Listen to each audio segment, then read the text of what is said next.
alguém desses que, Senhor, a Bíblia, coisa e tal, né? Porque o livro sagrado de Deus, coisa e tal, se eles souberem como foi escrita a Bíblia, será que eles vão continuar achando que a Nem Bíblia... os nomes são reais, cara. Os apóstolos não se chamavam os nomes que a gente conhece. Não, tudo bem. Aí, por questão de linguagem, a gente até entende, né? Aí tu pegar, por exemplo, a história da Bíblia, né?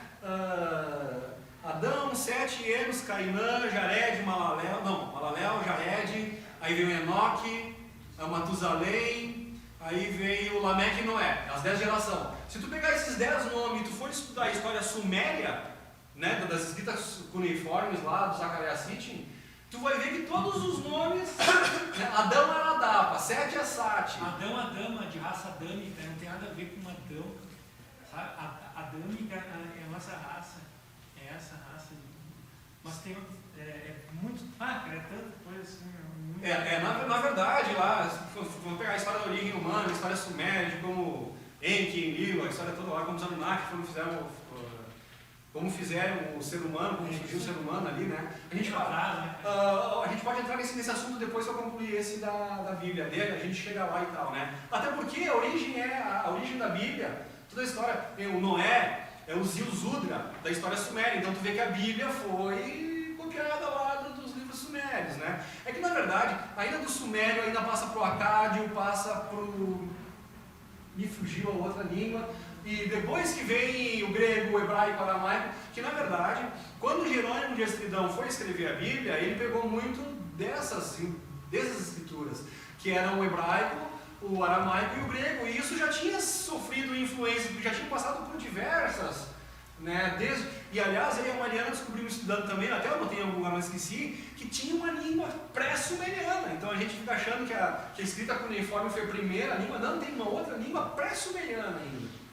Então, tu imagina nessa história do telefone sem fio, né? Quanta distorção pode ter rolado nesse meio de caminho.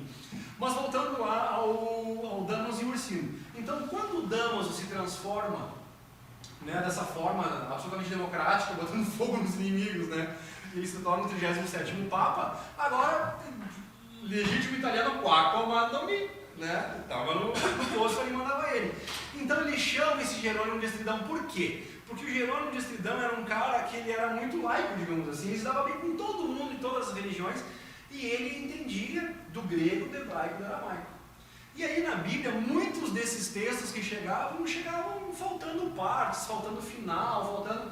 Então, o que os caras faziam? Eles não podiam colocar os textos pela metade na Bíblia, então eles liam lá a metade da história e imaginavam a segunda metade e aí ela vinha lá, né? Então não dá para confiar em muita coisa. Por isso que eu digo que a Bíblia é um livro histórico de meias verdades, que tem a sua relevância e tem a sua importância. Mas tu não pode levar 100% tudo que está escrito ali.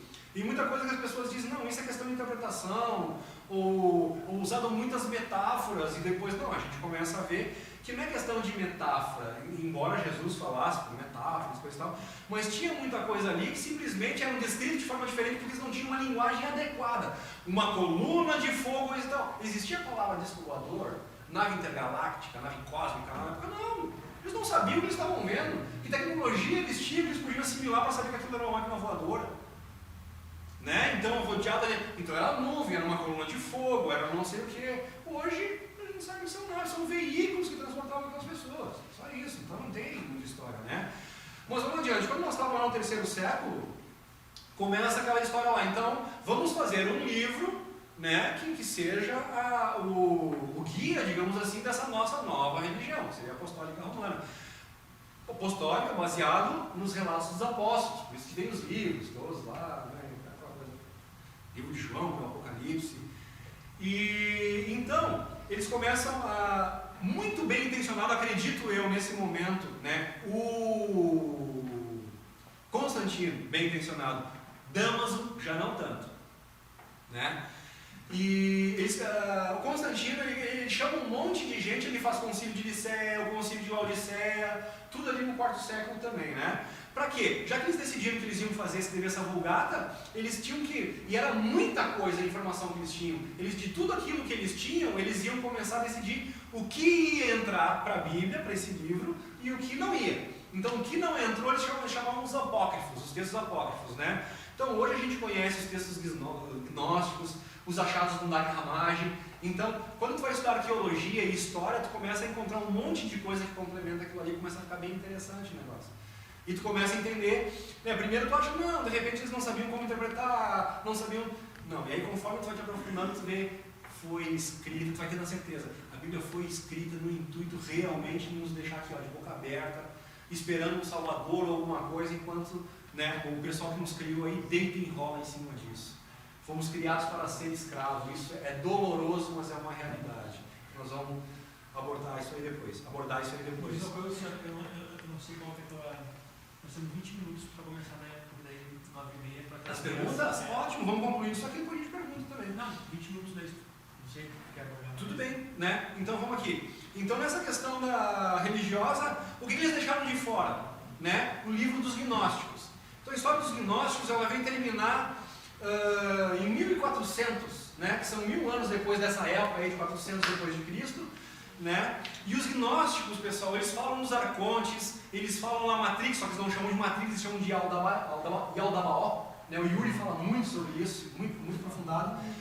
E esse Yaldabaoth é um universo criado pelos arcontes, né? Então os arcontes são mencionados lá pelos gnósticos. Então, por isso que os gnósticos foram tão perseguidos, por causa que os textos gnósticos, né, eles são os mais reveladores diante de tudo que acontece. E é muito semelhante ao livro de Enoque, que também foi considerado apócrifo, que também é extremamente revelador, que ele fala que ele foi na nave, que também não sabia descrever como nave, mas que levaram ele para outros planetas e para outras coisas, que ele conheceu o mundo e que ensinaram ele.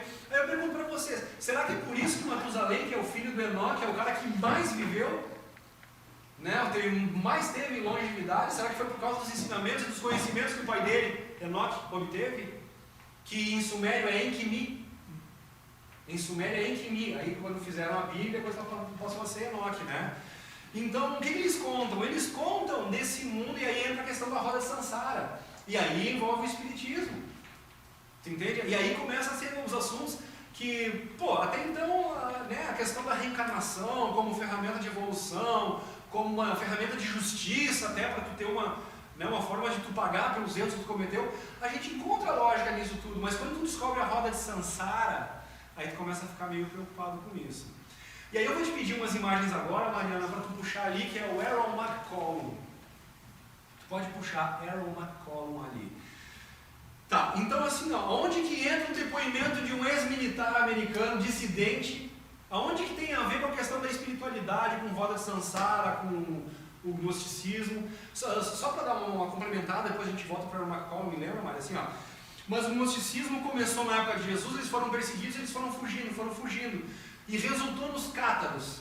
Então os cátaros foram invadidos num castelo chamado Montségur, na França, ao sul da França, na montanha dos Pirineus, e ali em 1400 foi aonde o pessoal conseguiu realmente dizimar o último reduto gnóstico que existia. E eles estavam guardando as informações desde lá das perseguições ali da época de 400 depois de Cristo ali, né? E o que eles falam? Essa realidade toda da roda de Sansara, que tem toda uma trama, tem toda uma armadilha pós-vida nos esperando. E aí tu diz, mas para aí e tal. Por quê? O que eles contam, né, que nos é colocado? A gente morre, chega lá, vai para a espiritualidade, abre-se uma tela onde a gente vê vidas passadas, onde a gente vê... E daí de repente, tu fez isso, agora tu vai voltar, tu tem que resgatar esses troços. Só que tu não lembra. Tu acredita no que o pessoal está te dizendo. Eles estão dizendo, tua vida foi assim, tu fez isso, te mostram um filme. E tu está ali, eles são os mestres, eles são da espiritualidade, quem sou eu para questionar? Até o momento que tu tem acesso a um texto desses, como os textos do Nag Hammadi, né? Um pastor num lugar, lá está com as ovelhinhas, vai procurar as ovelhinhas, uma delas some, ele acha uma caverna, ele joga uma pedra para ver se tem uma ovelha lá dentro, desgarrada, o que ele encontra foi um vaso quebrando. Aí o barulho do vaso quebrando, um vaso de porcelana e tal, ele entra lá dentro, percebe que tem textos dentro desse jarro. Aí eles vão lá e começam a ver esses textos todos, e simplesmente aqueles textos corroboram toda a história dos gnósticos, que termina como os cátaros, né? E aí os cátaros conseguiram fugir com o seu tesouro quando bateram lá no castelo. O que era o tesouro? Eram joias? Não, gente, informação. Era a história. E alguns dizem até que a própria Arca da Aliança, né? Estaria em poder deles lá. Mas uma coisa certa é essas informações que foram consideradas apócrifas, e com isso a gente nunca teve acesso a todas as informações. E cara, qualquer um aqui, ó, tu vai fazer a conta do mês da tua casa, né? Aí dá telefone, luz, água, e né? Agora vou fazer as contas, ganhei tanto, coisa e tal, mas a conta não fecha. Cara, tu não botou a internet que tu paga, tu não pagou, não botou outra. Ou seja, se tu não tem todos os termos ali direitinho, a tua conta não vai fechar. Então, quando a gente tem uma informação, mas não tem todas as informações, a gente só tem parte da informação, o quebra-cabeça não fecha. Da mesma forma. Por isso que tu busca informações fora, para complementar o que tu ouviu ali. Aí tu tendo uma visão um pouco mais ampla sobre isso, tu começa a ter outra formação. Então, primeiro, quando tu descobre a história do Damas e o Ursinho, tu já começa a não dar mais tanta importância para a Bíblia. Quando tu vê o jeito que ela foi escrita, né, é a maneira como o Papa foi eleito, Damas, que foi o cara que mandou fazer a Bíblia, tu fica com 3 pés atrás, não com 2. Começa por aí. Então, o sistema religioso, né, e eu não estou falando dos católicos, sabe? Porque quando fizeram o Alcorão, quando fizeram a Torá, é tudo a mesma coisa. Tudo a mesma coisa. Então, quanto mais na fonte tu vai, né, mais tu tem chance de pegar a informação não deturpada, não distorcida. Por isso que a gente vai lá no começo da coisa e vai lá estudar a história suméria. Então a gente sai um pouquinho agora da questão religiosa, né, que a gente falou então em política, em economia, falou em religião, que são todas as ferramentas de escravização da gente, para manter a gente ocupado sem saber da verdadeira verdade. Enquanto não se sabe da verdadeira verdade, tu nunca vai ter. Ô, Luciano, eu posso pegar um gancho dessa roda de Sansara, se me permite? Sim. 1 minuto. É a Marita Severo, se eu não me engano, a esposa da mulher da grande família lá que tinha. Sim, né? a esposa do Chico Buarque. Isso. No filme Nosso Lar, ela aparece lá reencarnando primeiro, voltando para essa roda de Sansara, para ser mãe da filha dela, enfim. Tá, a história disso aí eu não vou contar. Mas enfim, o que acontece?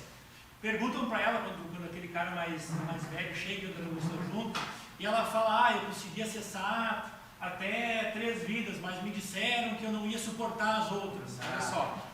Por quê? Aí ela vai reencarnar, achando que aquilo dali é bom, que tem mundos felizes, somente, mas que não tem nenhuma realidade de ET, de outras formas de naves, a não ser a nave que ele falou, enfim, o aerógrafo, o charuto, e voltou para cá, para a roda de Sansara, entre bilhões de planetas que também tem terceira dimensão. O que acontece com a pessoa que foi manipulada dentro de uma religião, mesmo espírita, ou qualquer outro discernimento, tu vai para lá.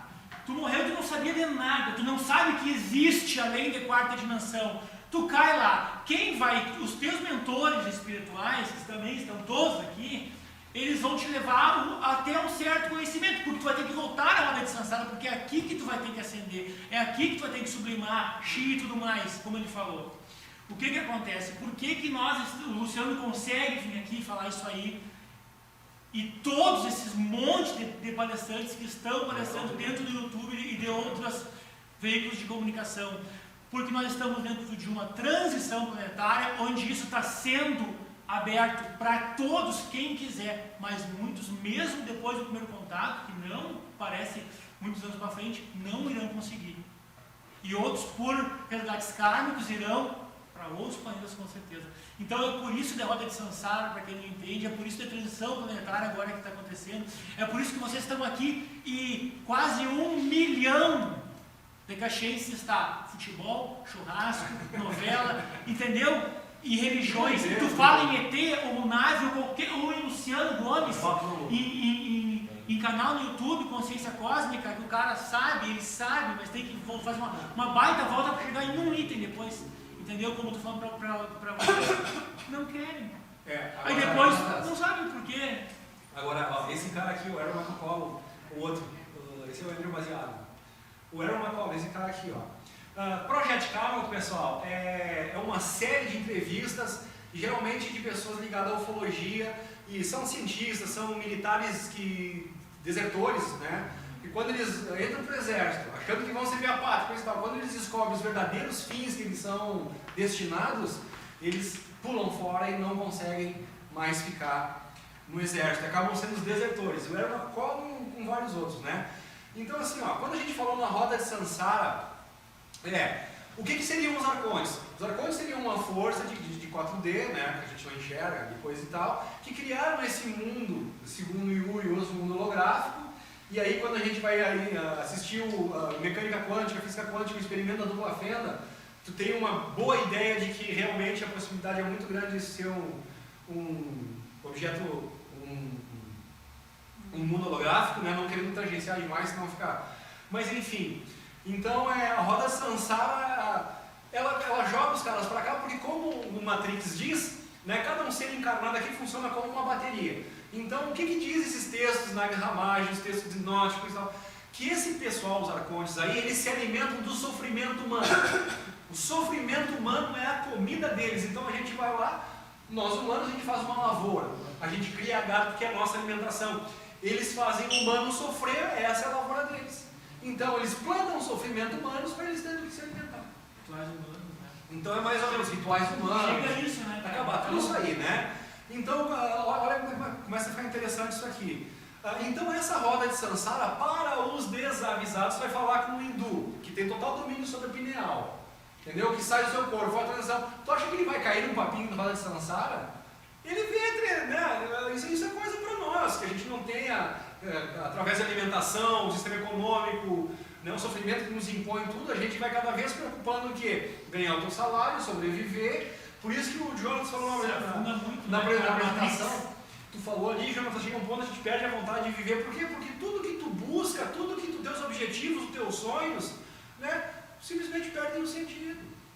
A materialidade que nos é exposta aqui, que é o nosso objetivo de vida, um bom carro, uma boa aposentadoria, isso tudo perde totalmente o sentido. Tu começa a ver que tem outra coisa que tu começa a buscar e tu começa simplesmente isso até é um problema, porque tu começa a não querer mais correr atrás de dinheiro. E tu precisa do dinheiro para correr. Então o que acontece? Eles te dizem na roda de Sansara, né? Mas por que eu não me lembro? E tu está me mostrando esse filme, mas eu não me lembro nada disso. Tu não te lembra porque a gente faz um reset na tua memória.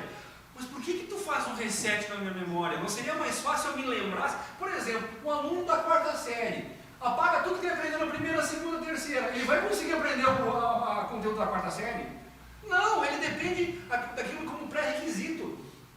Então, por que nós não aproveitamos nossas outras vidas, o conhecimento como pré-requisito para saber o que a gente é? Por que a gente tem que ser zerado e partir do zero? Isso não faz o menor sentido. O que é colocado? Não, assim, se tu fez uma coisa, uma atrocidade muito grande, né, tu esfaqueou um amigo teu, e aí tu vem pra cá e tu não vai te perdoar, ou se tu brigou com um cara que fez um mal muito grande, tu não vai conseguir perdoar essa pessoa, o teu objetivo evolutivo vai por água abaixo. Então a gente deleta.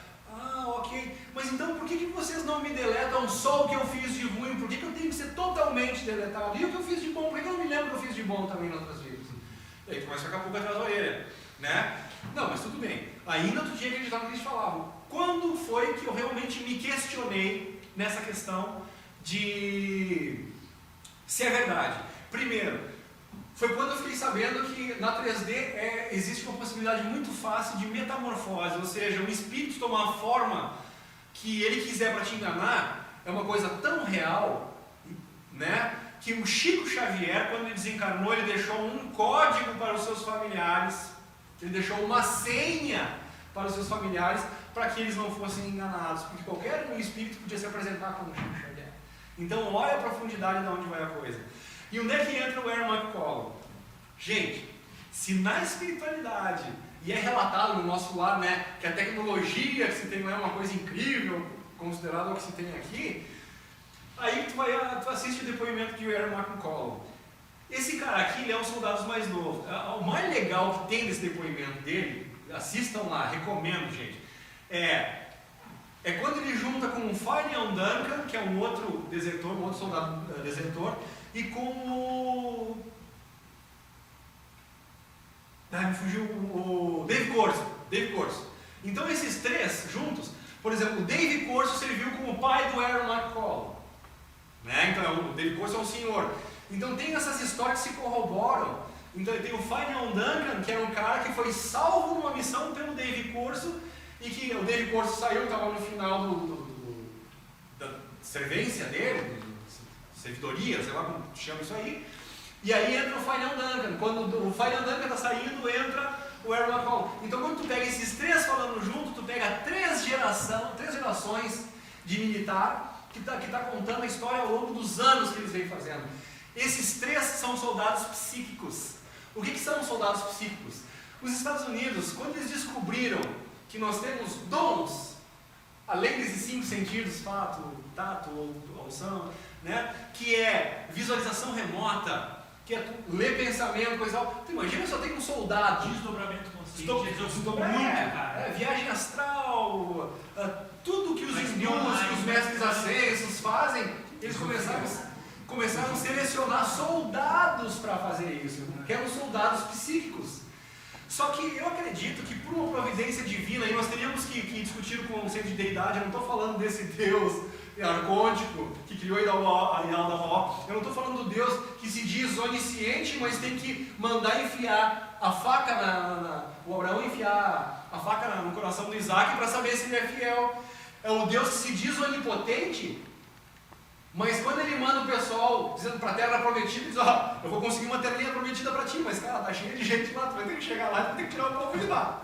Mas tu não é Deus, onipotente, tira os caras de lá. Não, ele manda o pessoal para a guerra, o pessoal do Moisés lá, né? Até tá no filme ali e tal, manda para a guerra para matar o quê? Para matar crianças, mulheres, tá? Que Deus é esse? Seminário? Que Deus é esse que faz o pessoal ficar andando 40 anos no deserto? Ou seja, quando a gente fala no conceito de deidade, a gente teria que ter muito cuidado, porque eu continuo acreditando num Deus, numa força suprema, que organiza, que... Tu entende? Mas não é esse Deus bíblico, não é esse Javé, não é esse cara que fica, principalmente no Primeiro Testamento, fica evidente que é um cara vingativo, doentio, que exige culto, que precisa sentir o cheiro de churrasco para apacentar. Ai, meu Deus. Meu Deus, gente, da onde? É o Deus mais cruel, é o da Bíblia. Né? Então, Aaron McCollum, onde entra a questão roda de Sansara? Sim, meu amor, só para concluir. Aonde entra a questão roda de Sansara, né, com a questão do Aaron McCollum? O depoimento dele não fala em espiritualidade, não fala nada. Fala no que aconteceu com ele como soldado. Então, eles mandam eles, olha que interessante, mandam eles para a missão. Aí o soldado bom é aquele que recebe ordem e não questiona. Aí tem um soldado psíquico. Aí tu vai lá e tu tem que fazer o que na tua missão? Matar crianças. E aí tu vai lá e tu entra numa aldeia que o teu objetivo é eliminar aquela aldeia, tomar todo mundo. E como é que tu vai conviver contigo se tu tem um pingo de moralidade, se tu tem um pingo de decência, de humanidade dentro de ti? Como é que tu vai conviver com isso? Então o que os militares fazem? Depois que tu passa por uma missão dessas, eles vão lá e apagam a memória dos soldados. Então é possível mexer na parte do cérebro onde tu guarda as informações. E a coisa vai muito além. Aí os três conversando, Aaron McCollum, Final Duncan e o Dave Corso, se não me engano foi o Final Duncan que ele diz assim, que ele estava comentando com a mãe dele sobre a pescaria com o tio John, né? E a mãe dele chega assim: cara, tu nunca pescou com o teu tio John, ou tio Jack, ou qualquer coisa assim, entende? Né? E ele começa a pensar: não, mas como não? Então, tu nunca, o teu tio nunca veio pra cá, essa pescaria nunca existiu, cara. Aí o que eles começaram a descobrir, falando um com o outro, resgatando memórias, flashes que vinham nele. Quando eles faziam essas missões, o pessoal apagava a memória deles e inseriam uma memória falsa. Eles inseriram uma imagem de uma pescaria com o tal tio do cara lá para aquela lacuna. Porque se tu começar: não, mas o que eu fiz naquele período de tal a tal? E se tu começar a te questionar, tu busca. Então o que eles fazem? Eles injetavam uma memória falsa. Aí eu te pergunto, se nós como... Aí, se alguém aqui estuda a ufologia um pouco mais aprofundado, já deve ter ouvido falar do MK Ultra também, programa de controle mental, e coisas faziam na União Soviética lá, terríveis, caras, terríveis, assim. Então, dentro disso aí, eles mexem totalmente com a memória. Então, se nós... Mas na Coreia fazem, né? Se nós, humanos, Com a nossa tecnologia que nós temos aqui, a gente tem capacidade de apagar a memória. É uma hipnose, a gente pode pensar na hipnose, né? Onde faz tu acreditar coisas que não são e faz tu desacreditar coisas que são, através de uma hipnose. Então tu imagina lá no mundo astral. Então, como é que eu vou confiar? Como é que eu vou saber que isso é verdade o que eles estão me mostrando? Se aqui, na 3D, encarnado, com soldados, os caras vão lá e tratam o teu cérebro como fosse um HD de um notebook, quando a gente vai com um pendrive, tu puxa uma informação, tu bota uma informação, pelo amor de Deus. Então, quando tu junta esse tipo de coisa, que não tem nada a ver com espiritualidade, mas quando tu junta com ufologia, com roda samsara, coisa e tal, tudo começa a fazer sentido. E aí a gente começa a ficar cada vez mais assustado. Porque a gente, né? O que a espiritualidade prega? Anda na linha, coisa suficiente para tu chegar lá e conquistar a tua liberdade, conquistar a tua evolução espiritual. E aí quando tu descobre que não, que tu chega lá e os caras podem dizer, não foi isso, a tua vida antepassada foi isso, anterior foi isso, tu tem que voltar, tem que resgatar, agora tu vai sofrer, coisa e tal, tu vai ter que vir numa favela no Rio de Janeiro, nasce lá sem nenhuma condição, sem estudo, totalmente abandonado pelo Estado. Não, e tu tem que ir lá ainda e tu tem que te sair bem, e tu não pode fazer nada de errado, e aí tu caiu numa favela, ninguém te deu atenção, bateu um traficante na tua porta dizendo, eu posso te dar um salário, eu posso cuidar da tua família, aí, tu trabalha pra mim ou tu vai morrer, coisa e tal. Aí o cara entra pro tráfico de droga, vai lá, vai pra briga, é a única solução que ele tem pra continuar vivo, aí toma um balaço, morre, aí chega lá do outro lado, os caras, nós te largamos lá, tu foi te juntar com o tráfico de droga, tu foi ser bandido, agora tu vai ter que voltar pra... Não sai nunca. Essa é a roda samsara. Então, tem duas óticas para concluir agora sobre roda samsara. Duas óticas, tá? Eu acho que sim, de repente, a reencarnação pode sim ser usada como instrumento de aprimoramento e de evolução a partir do momento que tu já tem um grau de consciência. Entendeu? De tu saber que tu chega lá, tu vai ter que saber quem que está lá, se estão te enganando, se não estão. E como é que tu vai saber isso? Né? Essas informações que nós estamos descobrindo agora. Os textos, arqueologia, história, né? Aí a gente vai montando quebra-cabeça e pelo menos fica mais difícil de nos enganarmos. Então, pessoal, acho que teria muita coisa para falar aí, mas passa muito rápido, né? É difícil. Vamos para as perguntas, então. Abrimos para as perguntas. Está aberto. O que ele não falou, quem é abordado, tem a curiosidade, por favor. Alguém tem pergunta? Sobre alguma coisa? Fernando, manda brasa. Quando tu falaste em cabala, mas aí há que diferenciar a cabala do sistema judaico, cristão, essa outra organização, vamos chamar assim. Pelo entendimento que eu tenho tido e conversando com outros ufólogos também que estudam mais do que eu também, alguns escritores, tem um amigo escritor aí que escreveu o Triniton, até como eu não devia ter trazido para mostrar, né? Muito bom, né? A gente começa a descobrir que são braços de uma mesma organização, ou seja, tem um cara que comanda da 4D lá, né? Que comanda isso tudo e daí assim, não, ele não consegue, o David Icke fala muito sobre isso também, ele não consegue chegar aqui e influenciar diretamente no mundo material, no mundo encarnado, então ele tem que usar de gente que está encarnada. E como é que ele faz para ter esses encarnados do lado dele? Para poder agir na matéria, né, e receber suas ordens? Ele escolhe, né, o tipo de espírito, quando chega na roda samsara e tu vê toda a tua vida, aquele cara que foi materialista. Cara, isso é um choque para nós e é lamentável. Enquanto a gente acha que a justiça divina vai ser feita depois que tu morreu, a gente descobre não, que quem é bom é descartado, quem é bom volta para sofrer, e os que são ruins, os que são os bandidos, os que corrompem, esses são premiados. Eles são os premiados porque eles chegam lá e eles voltam em posições privilegiadas aqui. Por quê? Porque são os que vão se corromper, porque são os que vão matar por milhões, são os Ike da vida. Às vezes eu confundo o David Icke com o Ike Batista, né?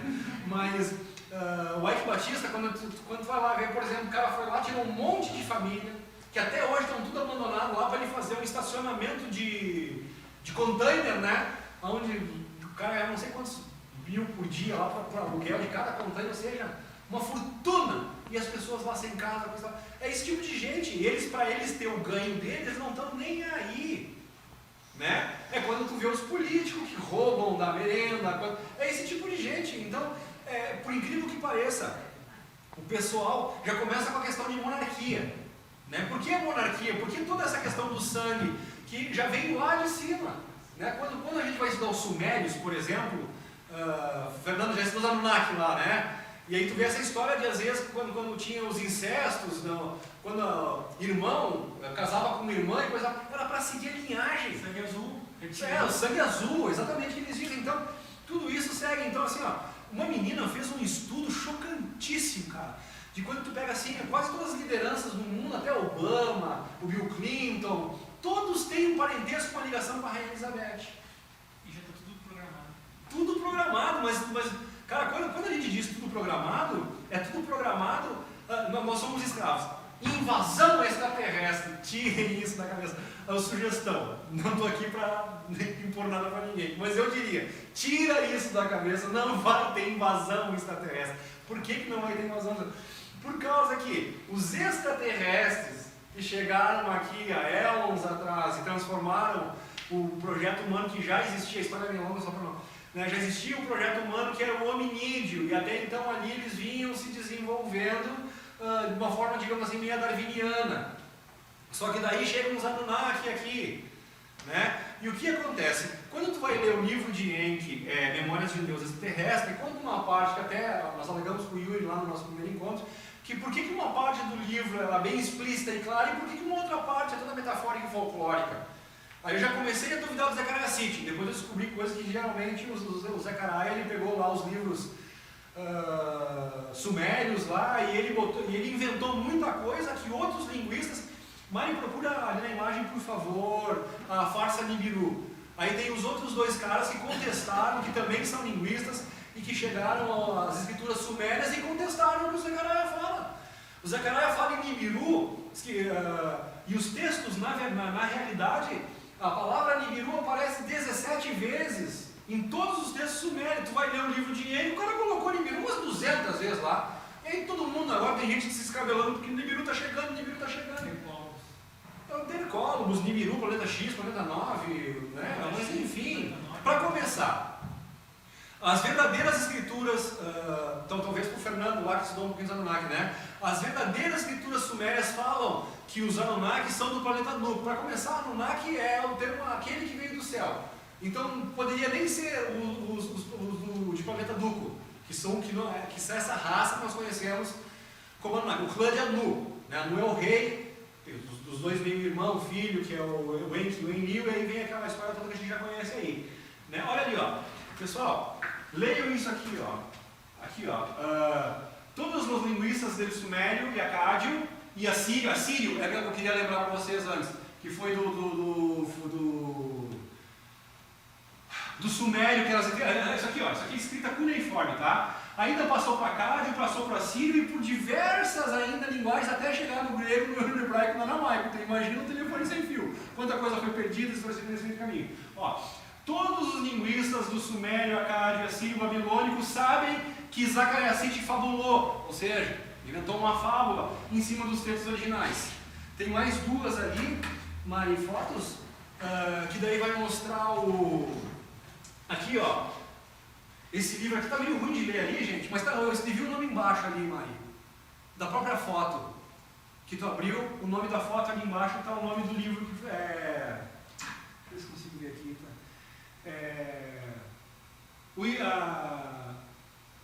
Aonde empieza a história suméria? A história começa na Suméria, a história empieza em Suméria, é isso aí.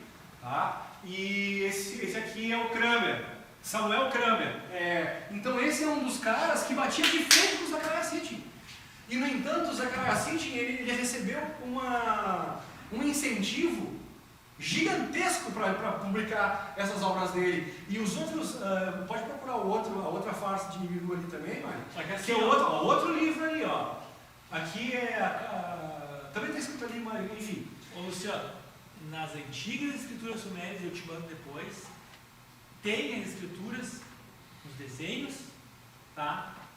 Datados, falando do Nibiru, mas não como Nibiru, como planeta Arcólogos, falando da mudança que ele causa desde Júpiter, nas mudanças climáticas, na mudança lunar, que não vê quem não quer, que está tendo as mudanças lunares, nunca teve essa mudança que tem agora.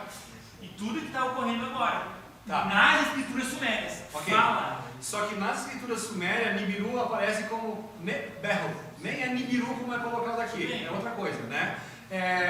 Aparece 17 vezes nos textos inteiros. Zacarias City colocou 200 vezes no livro dele lá. E quando as pessoas iam lá e diziam, o Zacarias, difícil falar esse nome dele, da onde é que tu tirou para nós, porque nós também temos acesso às mesmas placas que tu tem. Da onde é que tu tirou que fala isso, dessa guerra, Deus? Aí ele brigava. E Chico Xavier ele já chegou a virar as costas e sair de uma coletiva de imprensa. Luciano, mas Chico Xavier falou do Nibiru também. Não. Usava o termo ele falava do chupão. Ele não deu nome. Mas é que, cara, tem que só para concluir. Então, assim, esse Neberro que o pessoal fala em Nibiru, né? Ele já foi atribuído a diversas estrelas que passaram. Então, na verdade, Nibiru é um termo para aquele que cruza. Não é o nome de um planeta específico. Começa por aí. Aí, o Zacarias City, ele vai adiante, né? Ele tem, nas datas que ele propõe lá, o Zacarias City, é assim, Nibiru é um planeta de uma órbita elíptica que a cada 3.600 anos passa por aqui e quando passa faz um estrago, coisa e tal. E a gente começa então a calcular os 3.600 anos da última vez que ele passou para chegar e ver se tem alguma coisa. Mas ele está visível, ele está visível na atmosfera, dá para ver a atmosfera dele, está estacionado no nosso sistema solar, ele está no nosso sistema solar, está estacionado. Tanto o Pentágono, a NASA, quanto ao telescópio do Vaticano, Lúcifer, né? Enfim, é visível, tem fotos e tem os caras que pesquisam como...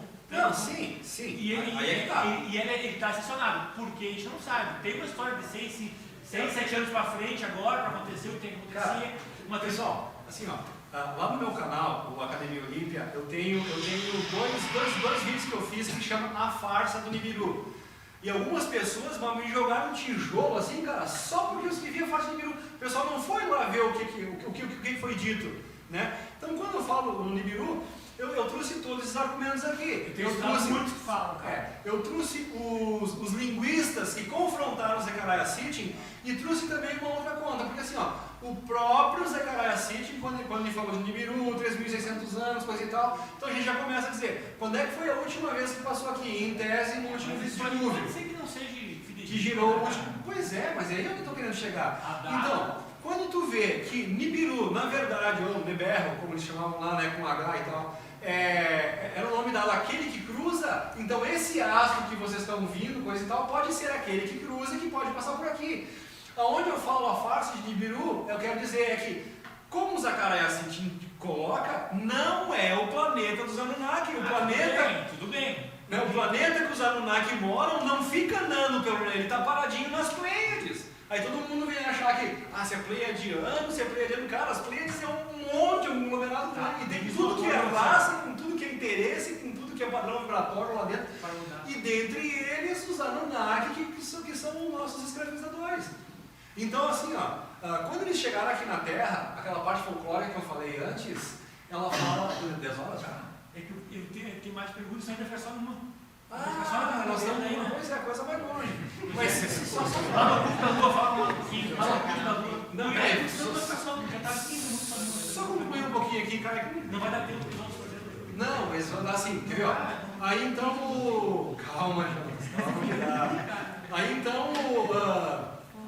Os caras vieram aqui e criaram um ser humano. E por que eles tiveram que criar um ser humano se teria toda a tecnologia? Porque conta na história, logo no início do livro, que houve um choque entre Nibiru, que é colocado lá, e Tiamat, que é a terra que nós vivemos. Desse choque, destruiu no meio, ficou duas partes. E o que nós conhecemos com o nosso cinturão de asteroides também, né? Está ali que tem os fragmentos disso. No momento que esse planeta é cortado, destrói-se um campo natural de energia, que é isso que hoje nós chamamos de prana, de órgão, chi, ou protonite, como eles dizem, né? Então, em função desse campo magnético natural estar destruído, toda a tecnologia que os Anunnaki tinham não funcionava aqui. Então é mais ou menos que nem eu e a Mariana estamos sofrendo agora. Cara, eu tenho 500 ferramentas elétricas lá. Mas eu não consigo usar isso por quê? Porque não tem eletricidade na chácara. Então é a mesma coisa que eles, né? Que adiantava a tecnologia se eles não tinham equipamento. Tiveram que criar uma raça para fazer o trabalho pesado deles. Chegaram aqui na Terra, tinha os hominídeos e inseriram o FOXP2, que é a proteína responsável pela fala, para que aqueles seres tivessem capacidade ou condições de receber ordens, porque eles não se comunicavam. Aí surge a raça humana. O primeiro Adão, a primeira Adapa é a Titi, depois Adamos e a Titi. Depois de muitas gerações, a gente chega a casa do outro, a gente conhece como Adão e Eva. É porque nós somos uma raça civilizada desse povo, entendeu? Por isso que eles acham que são donos aqui. Ok. Enfim, né? Então vamos pular agora. Tu quer falar em... Eu queria uma pergunta, eu queria falar um pouquinho do lado oculto da Lua, das bases. A Lua é o seguinte, as bases assim, cara, o Marco Antônio Petilli fez um trabalho maravilhoso, os 3 livros que ele escreveu assim, ou seja, ele traz de dentro da própria NASA divulgando as bases da Lua. Abre de novo para nós o Andrew Basiago ali no... Então assim, essas bases na Lua e em Marte, elas foram comprovadas por jumpers. Quem que eram os jumpers? Eram as pessoas que faziam os pulos, né? O teletransporte. Andrew Basiago, esse cara está fazendo palestras junto com o Arthur Neumann. Na verdade, o Arthur Neumann se apresentou como Henry Deacon, né? Para não sofrer represálias, coisa e tal. Quando Bob Dean, que também eu tenho a foto dele ali, também bem conhecido, né? Outro militar psíquico, desertor americano, Bob Dean está aí, e todos eles falam a mesma coisa, né? Então, esse Andrew Basiago, ele fazia viagens teletransportadas. Então, olha como o programa espacial mente para nós. Eles já dominaram a antigravidade em 54, eles já sabiam como funcionava a antigravidade desses voadores. E começaram a tecnologia. E esse negócio esse é o Henry Deacon, o Arthur Neumann, esses dois, eles foram recrutados porque os pais deles já eram militares e tem uma coisa de DNA, por isso que eles pegam os filhos, né?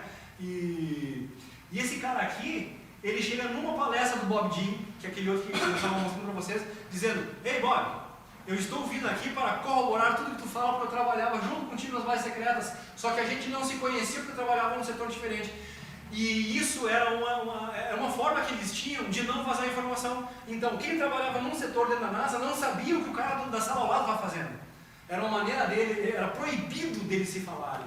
Né? É muito interessante isso. E aí, depois que eles saíram e um começa a corroborar a história do outro, todos eles começam a falar a mesma coisa e tu começa a ver que, cara, tem uma coisa cabeluda e monstruosa por trás disso aí. Então, o Andrew Basiago, esse aí, quando ele era pequeno, o pai dele teve a ordem do superior de começar a preparar o filho dele para ser um jumper também. E ele é o cara que, ele foi lá em Marte, ele viu uma escravização, uma colônia de humanos escravos, humanos que nem nós, que são cativos escravos em Marte. Entendeu? Todas as bases, coisa e tal. Então aquilo que o Marco Petit traz nos livros deles e nas palestras dele, tu teve a oportunidade de ver fotos das bases, coisa e tal, tem gente que foi lá e está falando, cara, eu estive lá, né, teletransportado e tal, e viram tudo isso aí, e tem que manter em segredo, só que eles não conseguem manter em segredo, porque eles acham que a humanidade tem o direito de saber desse tipo de coisa. Olha que interessante. E olha como era feita a coisa, cara.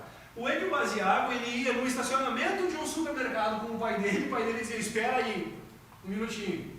E o pai dele voltava 5 minutos depois com uma barba de 5 dias.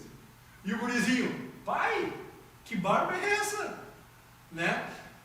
Dentro do supermercado tinha tu olhava lá uma porta, tipo banheiro de funcionário, almoxarifado, qualquer coisa assim. Tu entrava lá, era uma câmera de teletransporte. Quem é que ia imaginar? Dentro do supermercado. Ele conta essa história. E daí disse da outra vez, e o pai dele: que guri? Eu tava com a barba antes, tava viajando, tu que não percebeu, coisa e tal, porque não podia falar pro guri ainda.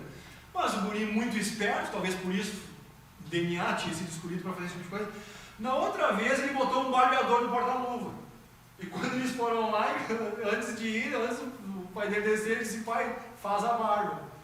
Aí o pai dele teve que cortar a barba seco no carro ali. E quando voltou, pai, que história é essa? Aí o pai dele não teve como mentir, porque ele tinha cortado a barba antes de sair. Aí ele chega e diz, não, filho, é assim, assim, assim, e aí tu vai ser treinado para ser um jumper. Aí ele passa a ser um jumper, passa aquela lua. Então assim, ó, a lua tem bases, a lua, quando tu vai estudar antropologia ou arqueologia, tem muitas tribos ao redor do mundo que mencionam, através de família, geração para geração, que a história é contada, de um momento que não existia lua no céu. E que alguma coisa trouxe a lua. Por exemplo, não tinha lua no céu. E a partir do momento começou a ter. E aí equilibrou-se os mares, começou os ciclos de plantação e coisa e tal, né? Então, começa com relatos de tribos antigas, coisa e tal, falando que ela foi colocada ali. Então, quando tu pensa artificial e tu pensa, pô, a Lua, 400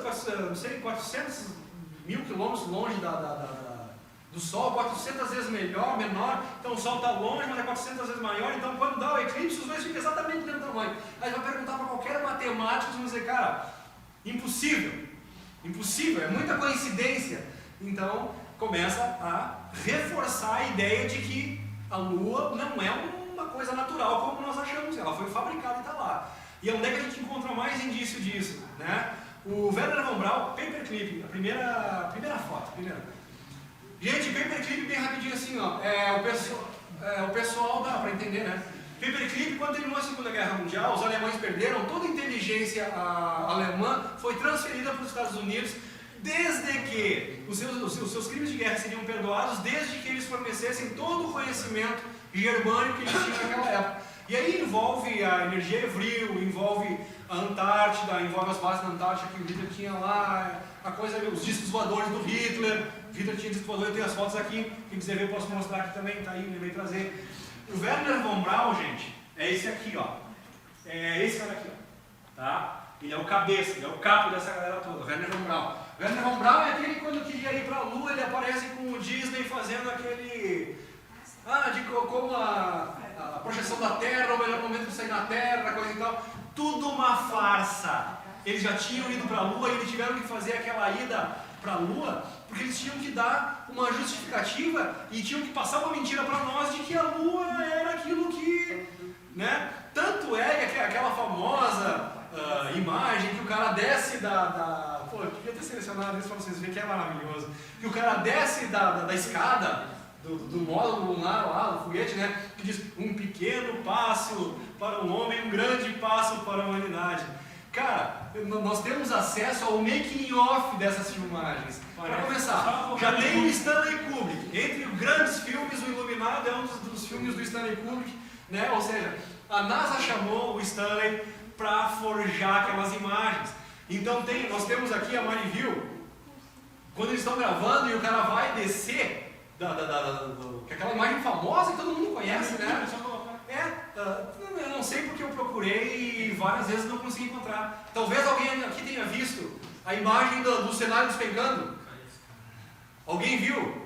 Cai a escada, né? Cai a escada e o astronauta vira e faz assim. Cai a lâmpada junto.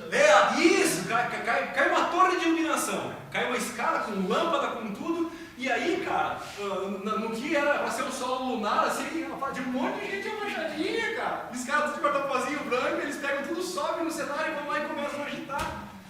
Então é uma farsa, tá? Tem o depoimento do cineasta que fez aquilo ali, tem essas imagens do making-off, né? E não parece estrela, coisa e tal.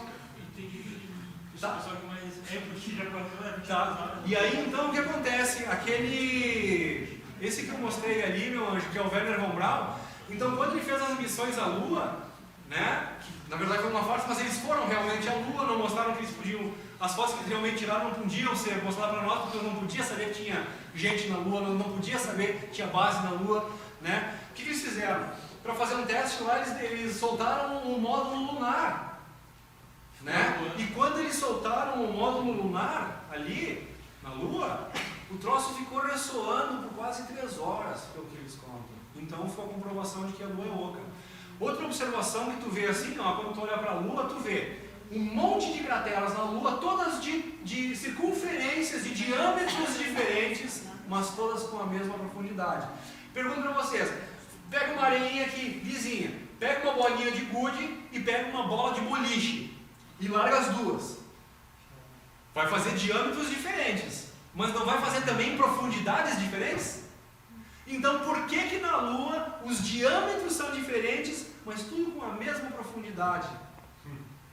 Entendeu? Porque não importa o tamanho do negócio, ele bate e volta. Ele não se aprofunda. Por quê? Porque não é uma camada de solo como se supõe. É um metal extremamente resistente. Então a Lua, em tese, por tudo isso que a gente tem visto, ela é oca, habitada e é um equipamento. Ela é um satélite, né, que realmente é comprovado o magnetismo que ela faz na Terra e o que ela ajuda e tal, mas... Então tá, encerramos Lua. Querem falar alguma outra coisa? Quer perguntar alguma outra coisa? Gostaria de perguntar, primeiramente agradecer pelas informações que trouxe para nós, bem É um prazer. Eu estudo há um tempo, mas sei muito pouco, mas sei um pouquinho de cada coisa. Agora eu gostaria de fazer uma pergunta pessoal à sua pessoa. Frente a tudo isso, o que tu mudou na tua vida e tu adotou como uma postura de conduta na tua vida? No teu abertura de discernimento, nas tuas ações cotidianas, do que tu levanta pela manhã, do que tu vai dormir à noite, o que tu, a nível de consciência, mudou para ti? Tudo, cara. Tudo. Minha vida virou de cabeça para baixo. Os meus propósitos de vida, tudo que eu seguia, mudou tudo. Perdeu. Eu fui para Gramado, 11 anos a Gramado, porque passou o meu CD pelo Fundo para a Cultura daqui de Caxias. E eu tinha estúdio, eu toco outros instrumentos, cara. Então assim, ó, de forma autodidata, meu pai era músico, sabe? Então eu dizia assim, cara, para mim ser músico, não tem outra coisa. Então eu persegui durante toda a minha vida música. Virei professor de todos os instrumentos que ensino. E até alguns, né? Ensinei um cara a tocar clarinete, sem tocar clarinete, lá em Gramado, uma coisa bem interessante. Enfim. E cara, então assim, ó, a música, né? Eu sou produtor de áudio, jingle, música, tudo que tu imagina que música, a produção, arranjo, né? Então, é que nem um cara que gosta de carro e vai aprender a fazer tudo que é possível. Desde pintar, a estofamento, a motor, tudo que envolve música, né? E eu acho, cara, não importa quanto tempo, um dia eu vou fazer meu CD, eu vou ter meu sucesso, componho minhas letras e tal. Então eu perseguia isso, foi isso que me fez ir parar lá em Gramado. Não tinha grana para levar a banda para o Brasil inteiro, e o Brasil inteiro vem a Gramado. Então eu pensei em um lugar estratégico interessante para mim lá. Comecei a dar aula lá e tal, e assim descobri um monte de corrupção na prefeitura de Gramado, fiquei enojado com tudo aquilo. Quando eu estava pronto para vir embora, conheci a Mariana, daí acabei ficando mais um pouquinho lá, e acabamos casando, montamos um outro estúdio lá, que é onde eu gravo os programas da Academia Olímpia, um estúdio de áudio e vídeo, até então só tinha estúdio de áudio. Aí eu passei também a ser editor de vídeo, coisa e tal. Só que, cara, quando eu comecei a estudar ufologia, comecei a descobrir tudo isso, mudou tudo. Cara, raramente eu toco, não tenho mais aquela vontade, aquela energia de pegar os instrumentos, e eu era extremamente disciplinado, chegava a estudar 8 horas por dia de música, tive os meus momentos assim, e, cara, fazer CD, fazer sucesso, ter um grande show, essas coisas todas, simplesmente não tiveram mais, porque tu começa a ver que tem algo além, e quando tu começa a ver todo o sistema que tem aqui, que é feito para te enredar e coisa e tal, a busca pela matéria, pela posição social, né? Então tu vira de cabeça para baixo, tu perde teu foco. Então o que eu vou, né? E a curiosidade que se estimula num ponto tu querer saber cada vez mais. Então assim, cara, religiosamente eu tive que destruir muitos conceitos, tive que quebrar muitos paradigmas e assumir muita novidade, assim, né? Coisas que até então não faziam parte, né, cara? E a grande dificuldade, como ninguém entende isso aí, como a gente falou antes ali, a maioria está no futebol, na novela, está ali, coisa e tal, tu não tem com quem falar. Por isso que eu agradeço a vocês a oportunidade de estar aqui falando esse tipo de coisa, que eu descobri tudo. E daí eu comecei nessa história, eu disse, não, cara, eu não sou um cara de crença, coisa e tal, eu gosto sempre de buscar lógica e tal. Então, quando eu descobri tudo isso aí, a questão da Bíblia, eu disse, não, mas eu sou muito empírico, eu quero saber as coisas factuais. Então, esses estudos que eu fiz, por isso que eu digo, quando todo mundo vem e fala do Zacarias Sitchin, né, cara, eu era um dos maiores defensores do Zacarias Sitchin, os primeiros, só tu olhar os primeiros programas do Academia Olímpia, Então tu imagina para mim depois ter falado e depois eu descubro os outros linguistas, descubro que o que ele falou não era bem verdade. A roda de Sansara foi uma coisa que veio depois que eu já tinha lido as coisas de Zacarias. Cara, é uma rasteira. Tu perde, né? Que eu te falei, o que eu acreditava antes? Não, eu vou ser um cara bacana, eu vou andar na linha e tudo vai estar resolvido. Se um dia eu morrer, aí você fala, não, cara, não é bem assim, velho. Então muda tudo, cara. Adianta tu ser bom e viver a vida certinha, de acordo com o que tu... Né? Não, mas então se não adianta ser bom, e como tu falou, se eu for mal, quando eu chego lá, eu acabo sendo recompensado. Então assim, se tu for mal, tu vai ser recompensado. Tu vai voltar pra cá pra ser um desses pulha que mandam no mundo. É isso que tu quer? Não, mas eu não quero. Mas tu vai ter uma posição, cara, tu vai ser rico, tu vai ser milionário, mas tu vai ser um pulha, tu vai matar pessoas, tu não vai ter escrúpulo, tu vai ser um canalha, né? Não, eu quero evolução espiritual, eu quero ir para um lugar melhor. Então eu te pergunto assim, se entra um cara aqui na tua reunião, velho, e vem aqui e fica só, fazendo merda, enchendo o saco e não sei o quê, mas cara, tu tá destoando do grupo, velho. Procura um grupo que gosta desse tipo de coisa. Então por que ser bom se isso não nos garante sair da roda Sansara? Então assim, vai ter que aliar conhecimento com a bondade. O conhecimento, né, a informação vai permitir com que tu não caia tão fácil na armadilha. É para isso o conhecimento. Mas então se só o conhecimento, porque tem muita gente que está saindo da Matrix, que está acessando a 4D e não são bons. Trabalho para o mal, coisa não é para 4D, né? Mas então, Luciano, qual é a lógica de eu ser bom? Cara, para ser aceito numa comunidade evoluída. Só isso. Se tu for um cara que só faz palhaçada, só faz, merda, tu vai num lugar onde esse tipo de coisa é aceito. Então, que tipo de lugar? Ir para um outro planeta com todos os problemas que nem tem no planeta Terra? Não, eu quero ir para um lugar onde não tenha crime, onde não tenha, onde as pessoas possam exercer o seu direito de viver em paz. Coisa que não nos proporcionam aqui na... Então eu acho que é isso. Então assim, o conhecimento para tu não cair na roda Sansara, para tu poder evoluir, e tu ser bom, para tu poder ser aceito numa comunidade, né, não com tantas imperfeições como aqui na Terra. É isso. Resumo. É apenas o meu conceito, né? É o que eu tirei de tudo isso que eu aprendi.